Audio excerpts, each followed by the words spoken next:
guys ஒரு 2 நாள் உங்களை சோகமா வச்சிருந்தேன் guys. ஸோ என்னன்னா 3வது நாள் 100 ரிலீஸ் ஆகுது. ஓகே, அன்னைக்கு நான் என்ன பண்றது தெரியுமா, கூர்க்கா டப்பிங்ல இருந்தேன் கைஸ். போடா அப்படின்ட்டு போயிட்டே இருந்தேன் கைஸ். அடுத்த நாள் நான் வந்து கூர்க்கா டப்பிங், ஏன்னா இந்த படம் டிலே ஆச்சுல்ல. ஸோ அதனால என்ன பண்ணிட்டேன்னா, நான் கூர்க்கா வந்து சரி ஷூட்டிங் முடிச்சிட்டேன் கைஸ். முடிச்சு சரி வா டப்பிங் போவோன்னு போயிட்டேன் கைஸ். என்ன ஆயிடுச்சு, 3 நாள் ரிலீஸ் ஆகுது. எந்த டைரக்டராவது இதை பண்ணியிருப்பானான்னு தெரில. நான் நீ தேட்டருக்கே போகல கைஸ். படம் ரிலீஸ் ஆச்சா, ஆனால் ஆயிட்டு போதுடா தெரிலடா, என்னைக்காவது திருப்பி தூக்கிடுவாங்க, நம்பிக்கையே இல்லை கைஸ். பட் ஆனால் அன்றைக்கி ஈவினிங் ஒரு 6 மணிக்கு தமிழ்நாடு ஃபுல்லாக இருந்தால் ஐ காட் கால்ஸ் கைஸ்.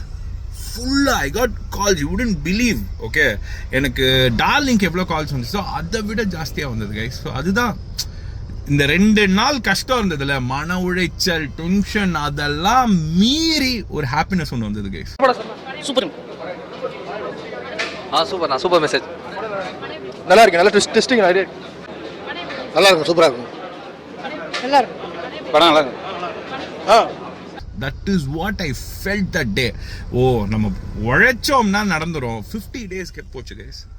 அதுதான் I just wanted to talk about that. அன்னைக்கு நைட்டு கேளுங்க. அடுத்த நாள் திருப்பி கூர்க்கா டப்பிங் போட்டேன். அடுத்த நாள் காலையில் 7 மணிக்கு I went to Gurkha dubbing. But அது நடுவில் பர்மிஷன் கேட்டுட்டு நான் I went off to திருப்பி தேட்டர் விசிட் மட்டும் போயிட்டு வந்தேன்.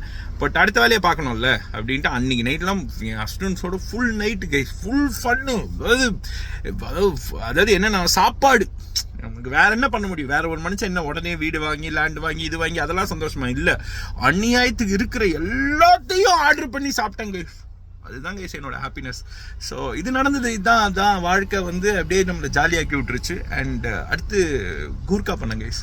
கூர்க்கா இதுக்கு நடுவில் நடந்தது. அது வந்து இதெல்லாம் கஷ்டமா, கூர்க்கா வேற லெவல் ஃபன்னு. அதை நான் நாளைக்கு சொல்கிறேன்.